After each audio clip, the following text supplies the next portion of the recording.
A year ago, I reviewed Mortal Kombat 1, a remake/sequel to one of my all-time favorite video game franchises of all time, and the one responsible for making me the gamer I am today. I spoke about how the remade story gave it a fresh new perspective on the story and the characters as a whole, and that the variety in combat made it more fun to play. But I also threw caution to the wind as the story changed a crucial aspect to the overarching plot, and alluded that the lack of non-combat fun modes were needed to do more things in the game.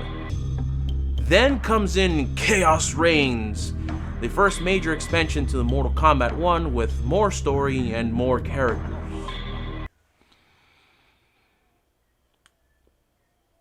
I have concerns.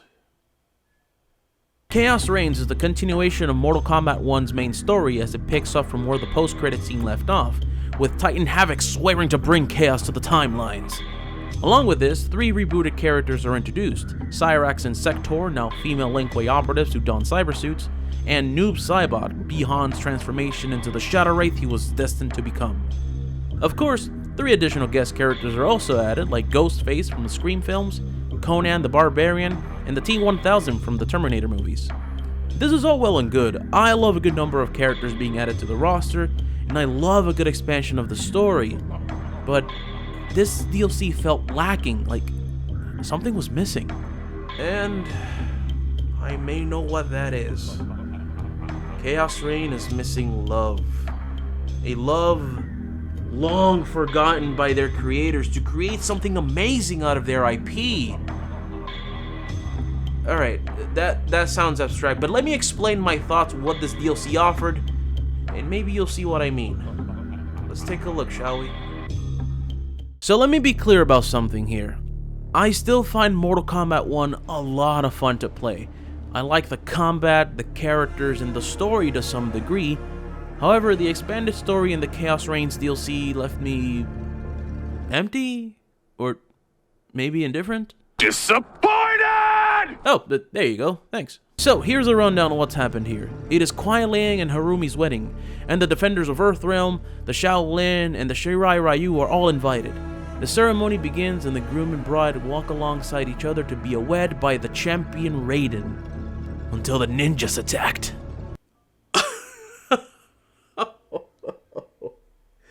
I can't believe that this joke and storytelling made it to the game.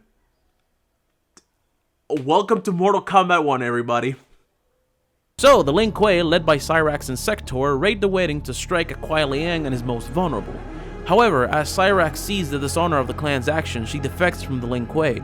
She awaits her punishment of death at the hands of Scorpion, but Harumi, in her wisdom, asks Kuai Liang to give her mercy as she was deceived by Bi-Han. The raid fails and Sector and Bi-Han are captured and brought to the royal court in Outworld, where they will be judged by Empress Melina. Here's where the chaos begins. Damn it, that was a stupid pun, what the f— Interlopers from another timeline invade the court led by Titan Havoc, who is seeking to merge all the timelines for a chaotic good time, I guess. Yeah. This is your villain.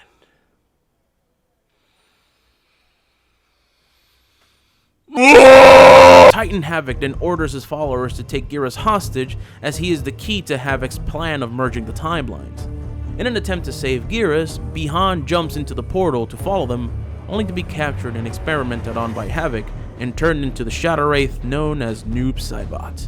Liu Kang, seeing as the guardian of his hourglass was taken, he sends Scorpion alongside with Cyrax and Sector to Havoc's timeline to rescue Geras and Bi-Han if they could. In their travels, they come across alternate versions of Johnny Cage, who is an American soldier fighting in World War II, and Rain and Tanya, the deposed rulers of Outworld in Havoc's timeline, who aid them in looking for Geras and Bi-Han, while also trying to foil Havoc's plans.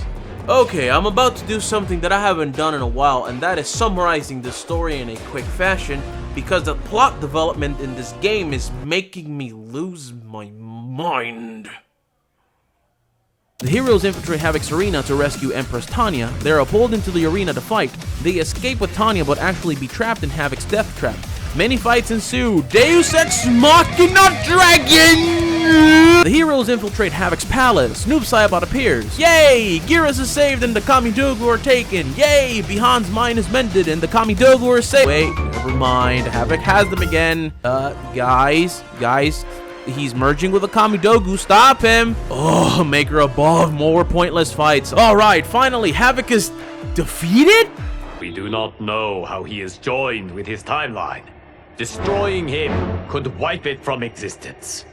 And I will not kill innocent millions. You killed Titan Shang Tsung and those million lives were gone by your hands!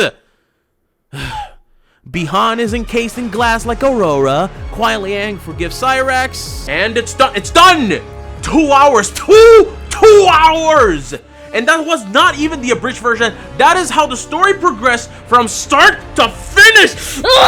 What was this? Was this the best they could come up with? A story about the Cleric of Chaos turned Titan only for him to be a mindless killer?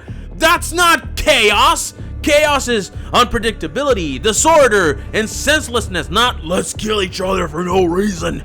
This story was bad. I mean, no substance to the new lore or even a noteworthy side story, and only served to introduce the new characters, and even that was bare bones.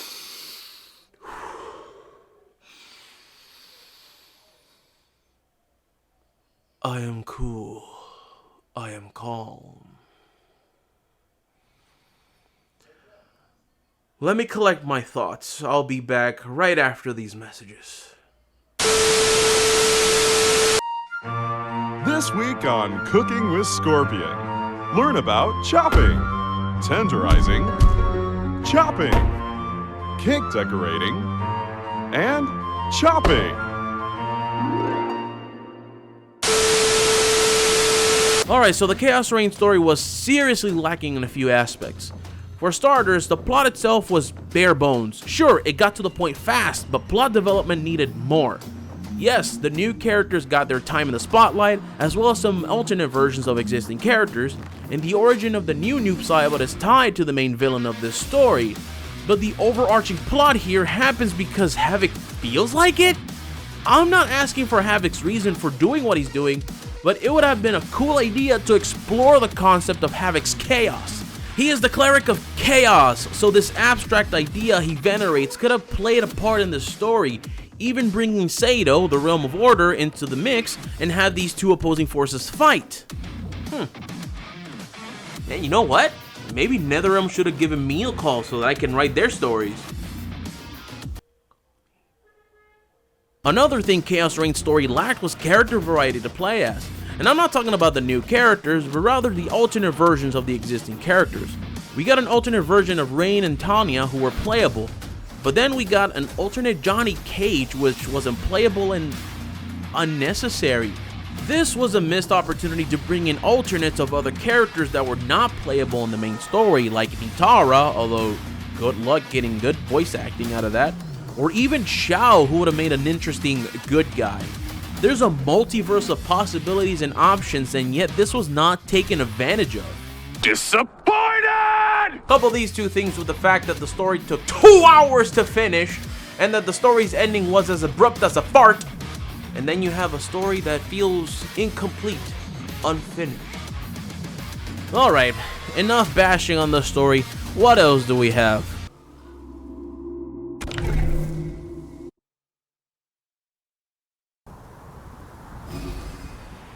Oh, okay, here we go. Invasions didn't change. Throughout the year, the developers got somewhat creative with the objectives to advance in invasions. Now it's not only defeat the opponent or survive, now there's target practice, do the specific combo, destroy X amount of Y, and so on. But it's the same thing as when it started, to finish the boards. Okay, cool, new things, but it's all the same. This is disappointing, honestly. Chaos Reigns was a good opportunity to add fun, non-combat modes so the game doesn't grow stale.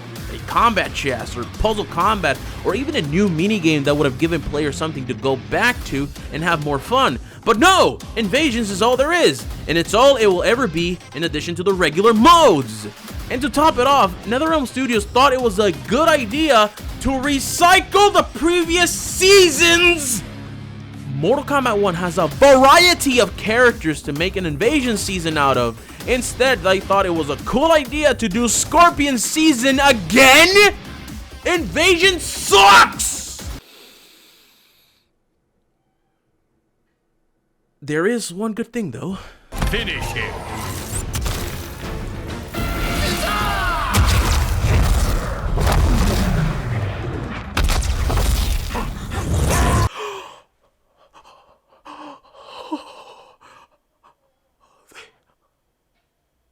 They're back. They brought him back. Yay! Maker above, my request has been answered.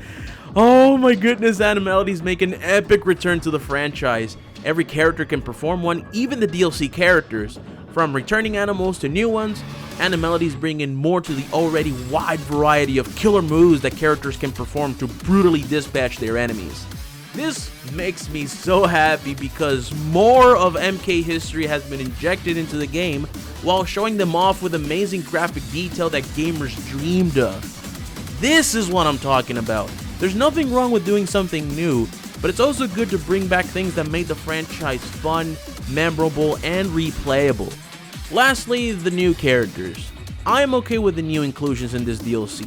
The Mortal Kombat originals give a fresh new look into them, and the guest characters are odd, yet interesting additions. Personally, I want to use Conan the Barbarian. He looks like he'd be fun to play as, and I hope they signed Arnold for this one. However, I did notice that this DLC does not include new cameo characters.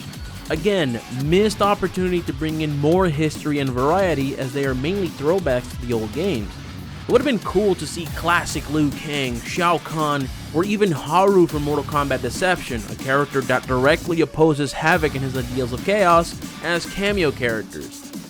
But I guess that won't happen as it is too late for this game. So overall, Chaos Reign was not the DLC I was expecting. It lacked storytelling, new modes, and even cameo characters. Yeah, the new characters and the animalities were a nice addition, but it hurts to see Mortal Kombat 1 not getting the attention it deserves, as if though the creators forgot what made Mortal Kombat so good and so fun and appealing. I know there's gonna be a new Mortal Kombat in the future, but I have low expectations. See you around.